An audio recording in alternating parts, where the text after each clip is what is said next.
আজকে আসলে আমাদের একটি খুশির দিন, বিজয়ের দিন।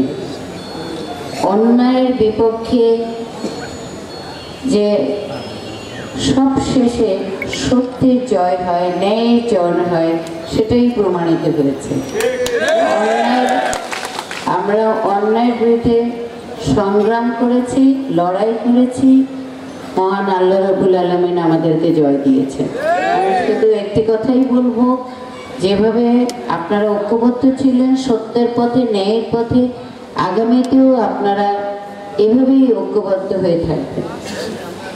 গত 15টি বছর যেখানে বাংলাদেশে যেখানেই যাই, বিশ্বের যেখানেই যাই, বিশ্বে বাংলাদেশ একটি উন্নয়ন রোল মডেল হিসেবে চিহ্নিত। সবাই বলে বাংলাদেশে যেখানেই যাই, রাস্তাঘাট সবকিছু দেখতে, যখন আমি আমার এই এলাকায় আসি, ইসলাম মেহেন্দিগঞ্জ কাজীঘাটে, তখন মঞ্চ অত্যন্ত ভারাক্রান্ত হয়ে যায় যে আসলে আমরা কোথায় আছি? আমরা কি বাংলাদেশেই বসবাস করছি না অন্য কোনো গ্রহের একটি জায়গায় বসবাস করছি?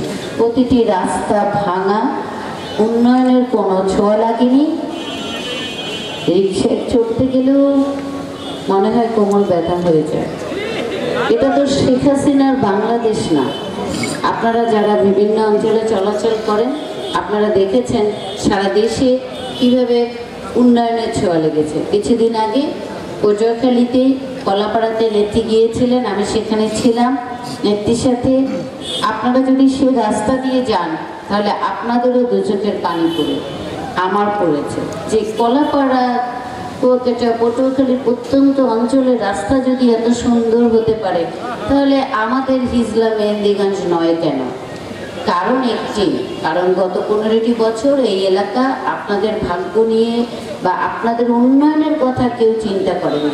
চিন্তা করেছে নিজেদের উন্নয়ন, নিজেদের ভাগ্য কিভাবে করা যায়, নিজেদের উন্নয়ন কিভাবে করা যায়। যার বাড়িতে ঘর ছিল না, আজকে তিনি 1000 কোটি টাকার মালিক।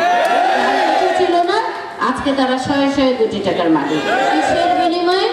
বাংলাদেশে আওয়ামী লীগের এবং সাধারণ জনগণের উপর অত্যাচার করে তাদের সম্পদ লুটতরাজ করে। একটি উদাহরণ দেই, আপনারা সবাই নিশ্চয়ই কাবিটা টিয়ারের কথা শুনেছেন। আবার শুনেছি কত পায়, কি পায়। একজন মহিলা সংসদ সদস্য যা পান, নির্বাচিত প্রতিনিধি তার 3 গুণ পান। আমি জানি না আপনারা কেউ তার দেখেছেন কিনা। যদি দেখতেন, যদি টিয়ার কাবিটা হতো, তাহলে রাস্তাঘাট সঠিক ব্যবহার হলে রাস্তাঘাট এভাবে থাকতো না। আমি যখন আসলাম আমি অবাক হয়ে গেলাম। যে কোনো সূত্রে আমাকে বলা হলো এখানে কেউ 20%, কেউ 5%, এরকম করে 37% টাকা নিয়ে নেন। 37% টাকা যদি আমরাই ভাগ বণ্টন করি, তাহলে আপনাদের এলাকায় কাজটা কি হবে? আমি বলেছি আমি জননেতা মহিউদ্দিন আহমেদের মেয়ে, আমি টাকার ভাগ বটরা করতে এখানে আসিনি। আমি যদি 5 টাকা পাই, আমার জনগণ, আমার বাবার হাতের এই আওয়ামী লীগ এখানে সৃষ্টি, তার নেতা কর্মীরা সেই 5 টাকাই পাবেন। এখানে আমার কোনো প্রয়োজন নেই। আমি চেষ্টা করেছি আপনাদের মাঝে যতটুকু সামান্য পেয়েছি আমি দিয়ে দিতে। আমি এই 3 মাস মাত্র সংসদ সদস্য মনোনীত হয়েছি। শেখ হাসিনার উন্নয়নের একটি প্রকল্প আপনাদের এখানে চলমান, সেটা হলো 628 কোটি টাকায় হিজলা বাউশিয়া এবং হরিনাথপুরে একটি প্রজেক্ট, নদী ভাঙ্গনের প্রজেক্ট, যেটা পানি সম্পদ মন্ত্রণালয়ের অধীনে চলমান আছে। এছাড়া আমি হওয়ার সাথে সাথে নেত্রীর কাছে যখন বললাম যে আমার এলাকার রাস্তাঘাট, ইভেন কাজীঘাটের একটি এলাকা 3টা ভাগে বিভক্ত নদীর ইয়েতে, হিজলায় গিয়েছি, আমার দেখে খুব কষ্ট লাগে। এমনও এক জায়গায় শুনেছি যে ছোট্ট একটু রাস্তা, যেটা পাকা করে দেন নাই, কারণ উনি আমার পক্ষে কথা বলেছিলেন যে সামনে আমরা দেশে করে দিবে, ওটা সামনে করে দিবে। অবশ্যই আমরা করে দেব। শেখ হাসিনা সরকার যদি থাকেন, তাহলে আমরা শুধু ওই রাস্তা না, সব রাস্তাঘাট। গত 3 মাসে নেত্রীকে বলার পরে উনি আপনাদের জন্য, হিজলা মেহেন্দিগঞ্জ জন্য উনি 168 কোটি টাকার একটি প্রকল্প আমি যেখানে ওনাকে বলে পাশ করিয়েছি, এবং যেখানে 115টি রাস্তা কালভার্ট মেহেন্দিগঞ্জ হিজলায় হবে। এই কাজ খুব শীঘ্রই শুরু হবে। আবার আপনার মেহেন্দিগঞ্জ এবং হিজলার জন্য 30 কোটি টাকা বরাদ্দ করেছি 12টি আয়রন ব্রিজ এবং সংস্কার এবং নতুন করে তৈরি করার জন্য।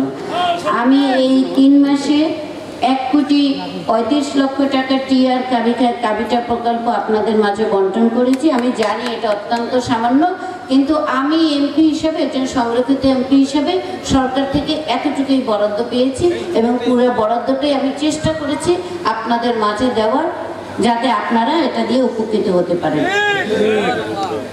মেহেন্দিগঞ্জ